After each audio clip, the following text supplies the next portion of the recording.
First of all, I would like to say sorry to all of you for not uploading classes related to English grammar and literature. And this is again Rajan. As all of you know that this is the gap of 1 month, and it is also very bad for me and also for my viewers. So welcome back to literature achievers. Literature achievers में आप सभी का तहे दिल से स्वागत है।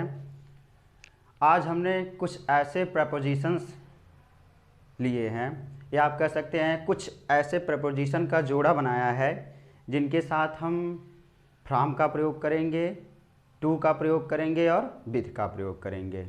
फिर से सुन लीजिए, आज हमने कुछ प्रपोजिशन का ऐसा जोड़ा बनाया है जिनके साथ हम फ्रॉम का प्रयोग करेंगे, टू का प्रयोग करेंगे और विथ का प्रयोग करेंगे। तो उन्हीं को देखा जाए कि किसके साथ हम फ्रॉम का प्रयोग करेंगे, विथ का प्रयोग करेंगे और टू का प्रयोग करेंगे। तो आप सभी लोग प्रपोजिशन से भली भांति परिचित हैं, प्रपोजिशन की डेफिनेशन से, कि preposition is the word which comes A preposition is the word which comes before a noun or pronoun to relate its relation with another part of the word या with another part of the sentences। संबंध सूचक वह शब्द है जो किसी noun अथवा pronoun से पहले आता है, अपना संबंध वाक्य के किसी अन्य नाउन अथवा प्रोनाउन या वाक्य के किसी अन्य शब्द से संबंधित करता है। ये तो आपका प्रपोजिशन हो गया। A proposition is the word which used to show relation, which used a preposition is the word which used before a noun or pronoun to show its relation with another part of the sentence or with another noun or pronoun। This is the exact or you can say correct definition of prepositions। तो उन्हीं prepositions में एक बार फिर मैं बता दे रहा हूँ, उन्हीं preposition में कुछ जो खास prepositions हैं उनको देख लेते हैं। पहला आपका देखिए फ्रॉम का प्रयोग, abstain, debar, differ, protect, prevent। फिर से देख लीजिए, abstain, debar, differ, protect and prevent। abstain, debar, protect, prevent। ये जो आपके 5 हैं, इनके साथ आप किसका प्रयोग करेंगे? इनके साथ आप फ्रॉम का प्रयोग करेंगे। इनके साथ आप किस प्रपोजिशन का प्रयोग करेंगे? फ्रॉम का प्रयोग करेंगे। ये पहला हो गया। दूसरा है टू का प्रयोग। 5 प्रपोजिशन ऐसे हैं या बहुत से ऐसे प्रपोजिशन हैं जिनमें हमने 5 को डील किया है, जो कि आपके एग्जाम के पॉइंट ऑफ व्यू से बहुत ही इंपॉर्टेंट है। तो उनको देख लेते हैं। पहला एसेज है, दूसरा एक्सेप्टेबल, तीसरा एडिक्टेड, चौथा एडहर, पांचवा अपॉइंट है। फिर से देख लीजिए, assess, acceptable, addicted, adhere and appoint. ये 5 आपके हैं जिनके साथ आप किसका प्रयोग करेंगे? टू का प्रयोग करेंगे।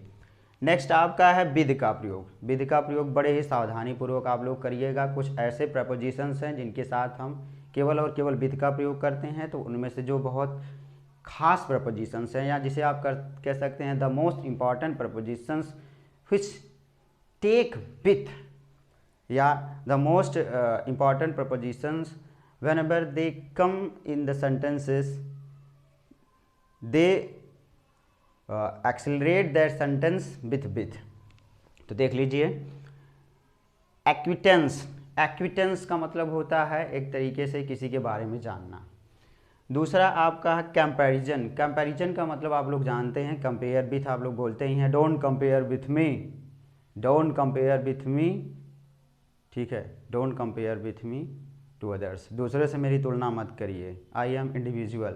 सही बात है, हर इंसान जो अपने आप में इंडिविजुअल है, अलग है। एनिमिटी, एनिमिटी का मतलब होता है शत्रुता। इसको आप बोल सकते हैं जैसे I have great enmity with that person. मेरी इस व्यक्ति से बड़ी गहरी दुश्मनी है भाई, ठीक। बिजी, बिजी का मतलब होता है व्यस्त। तो nowadays I am busy with study. इन दिनों मैं अपने अध्ययन अध्यापन में, पढ़ने पढ़ाने में क्या हूँ? व्यस्त हूँ।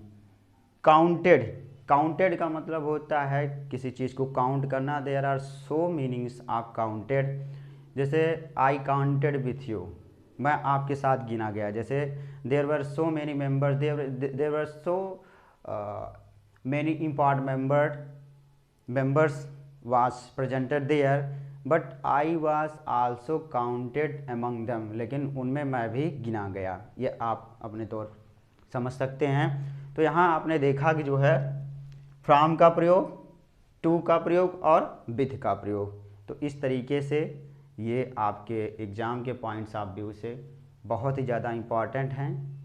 Thank you so much, you are always welcome in literature achievers. Thanks.